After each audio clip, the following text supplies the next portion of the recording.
Hello and welcome to this episode of the Scotland's Future Series podcast from the University of St Andrews. I'm Mike Gettenby, the University's Deputy Legal Officer.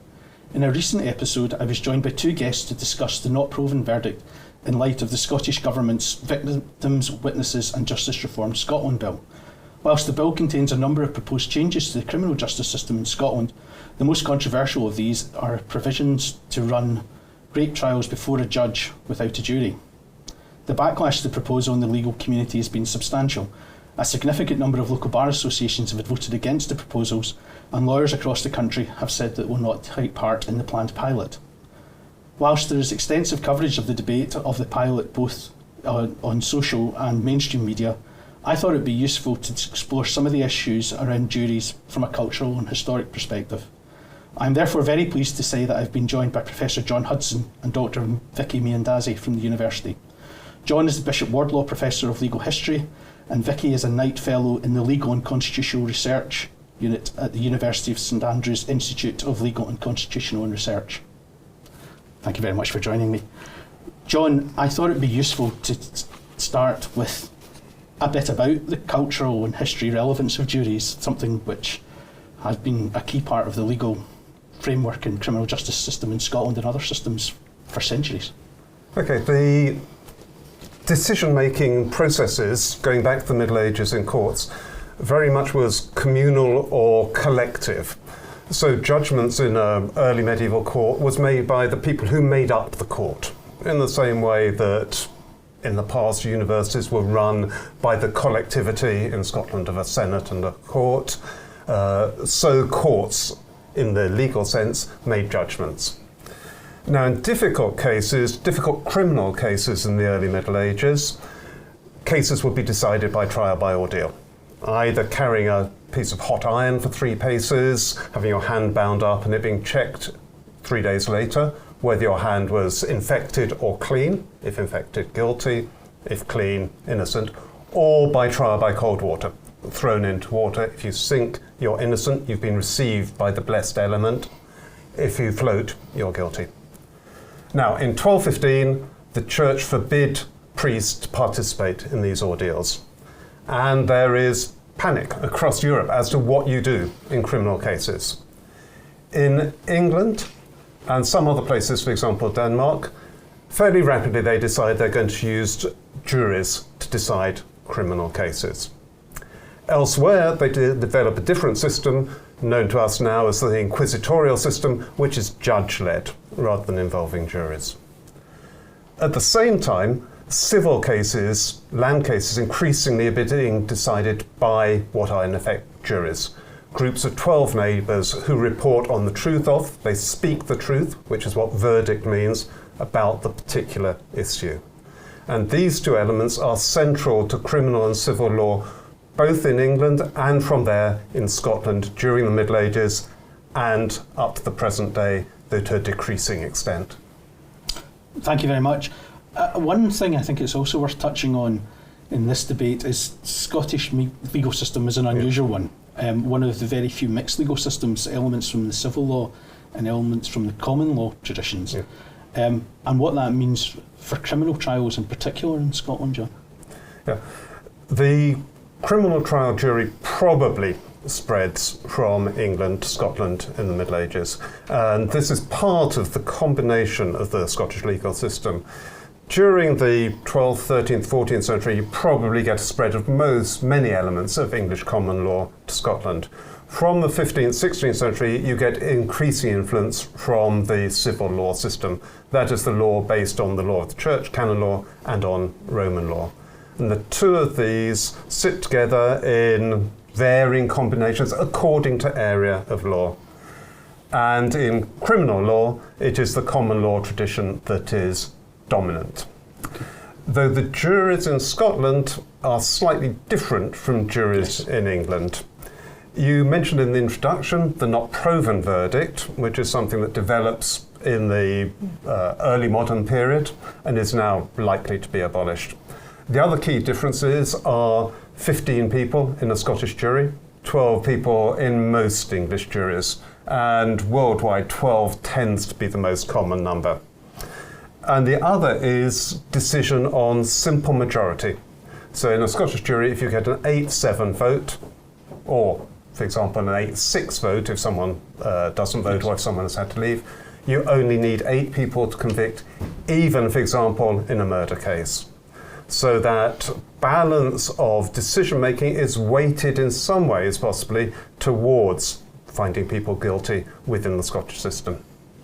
Thank you. And I think what you touched on there in terms of the development of the system is a key point when we're considering new rules being brought in to change the system. How does that work with the customs practices that have developed over centuries? For example, that point about having 8 people to convict is often, the argument is it's balanced out by the need for corroboration in Scots law that there isn't in other legal systems. The development is very interesting because I said that the criminal trial jury starts in 13th century. Yeah.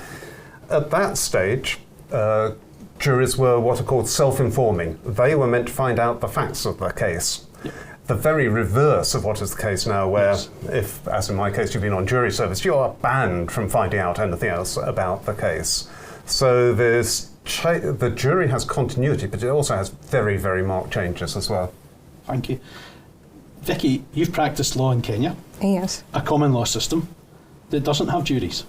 It doesn't have juries. How does it work there for a non-jury system in a common law system? Yes, so Kenya, as you said, is a common law system. So it means that accused persons are innocent until proven guilty.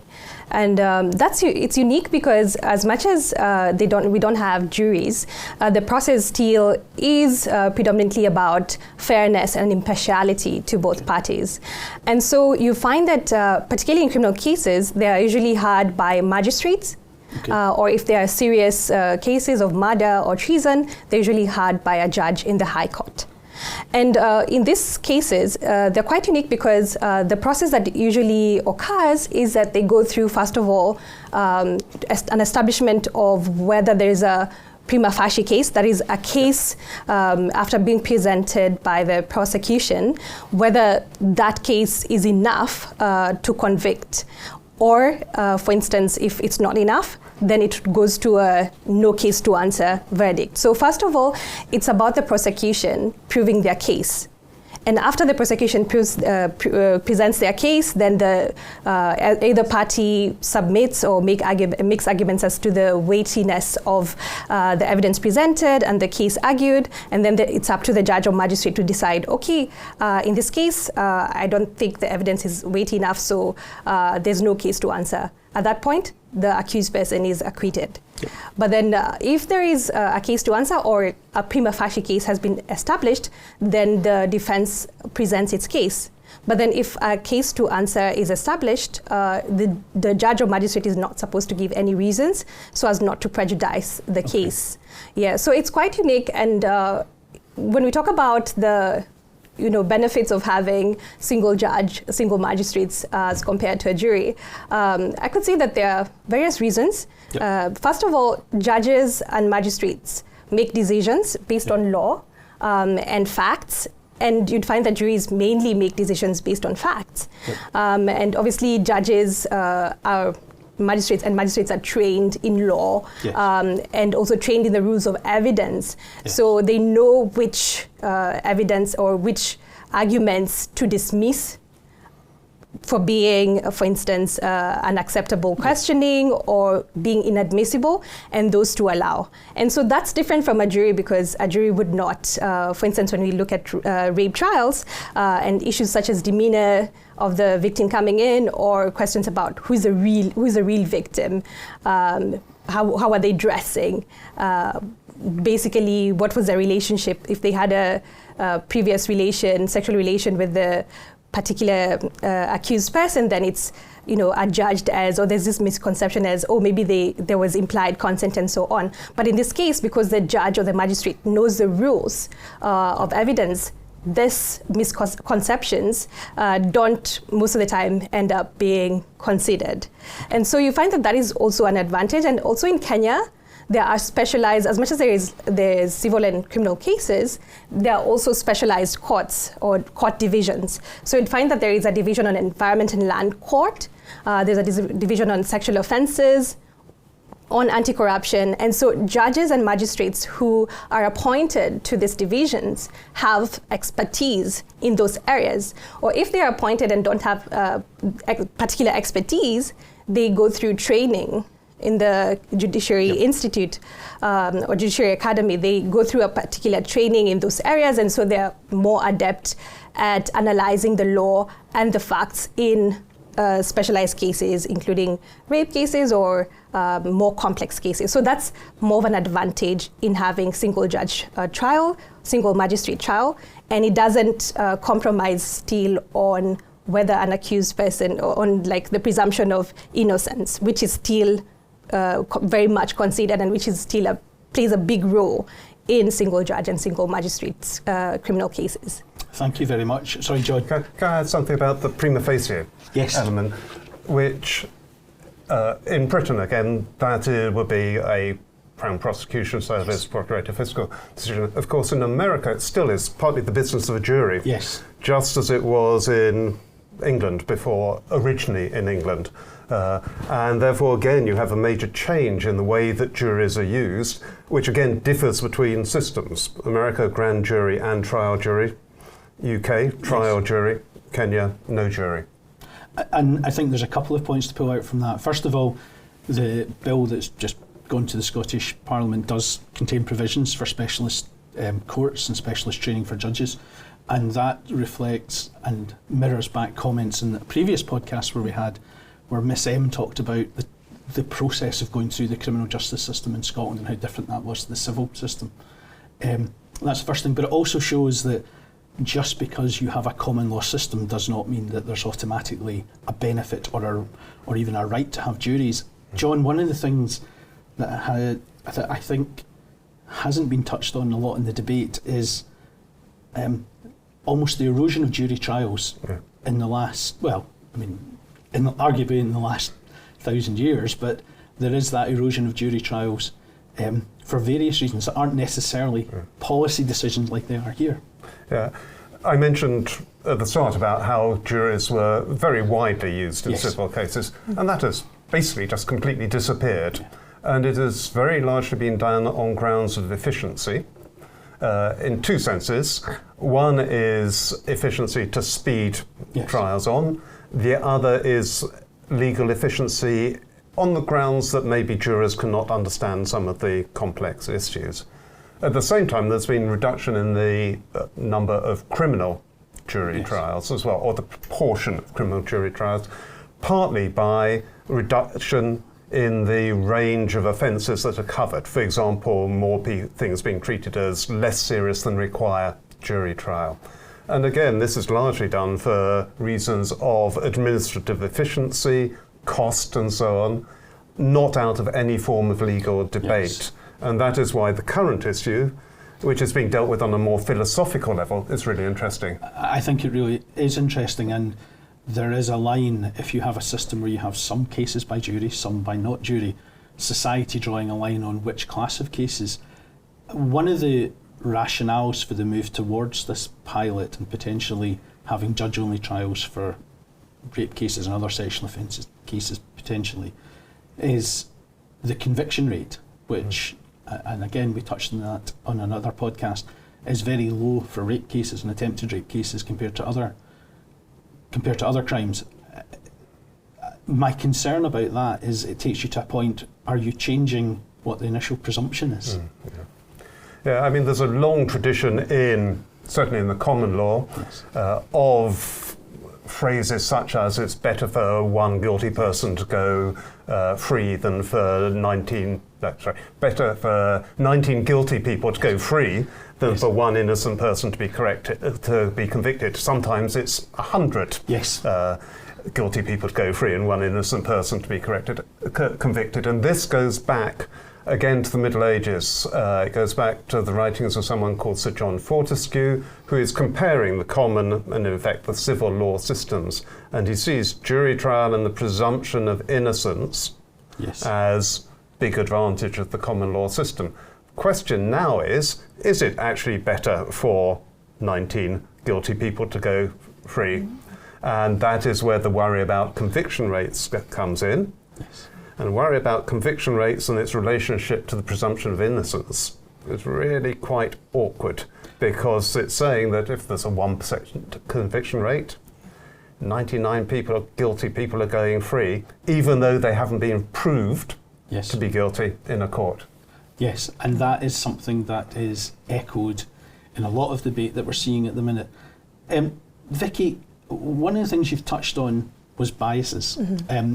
A lot of the current debate is following research that's happened around what they call rape myths, biases in juries. However, judges are human. Judges have biases, whether we like them or not, whether or not they're in specialist courts. I wonder if you could talk a wee bit around those biases, because I think it's important for us to acknowledge that, and I say this as a lawyer, judges are not superhuman. They are subject to the same biases, pressures, views that any other person could have.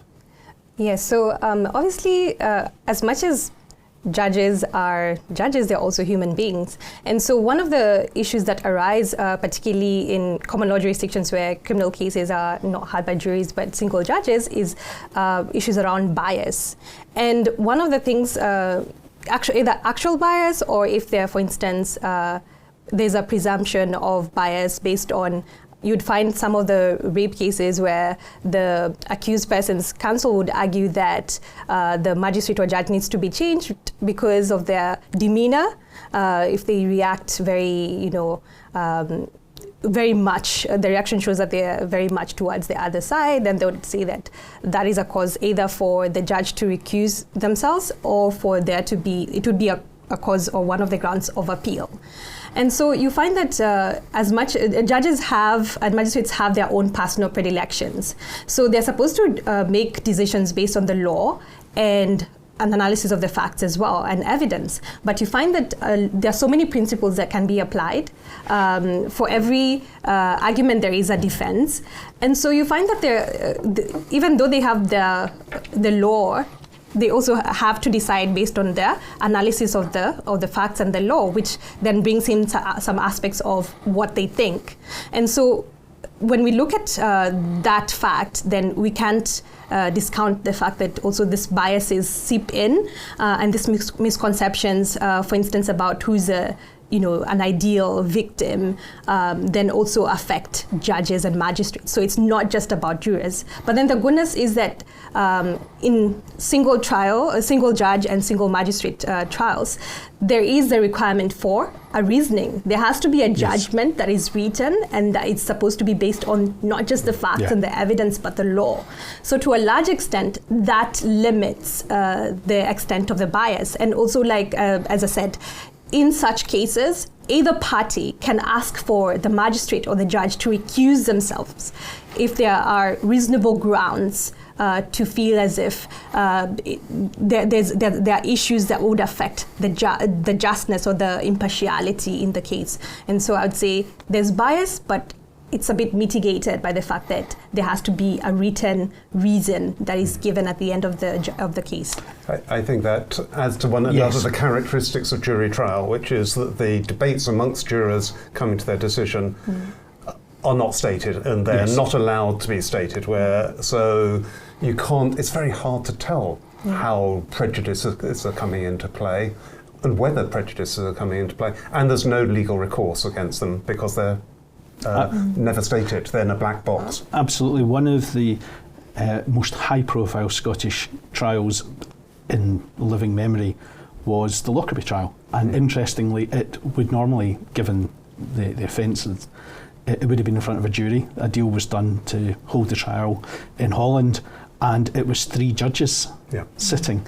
And what's interesting is not so much their decision, but then when it was appealed, and how the appeal judges then tiptoed around the issue of, we can look at this because it's a legal point, but we can't look at this because it's a factual point that a jury would have considered.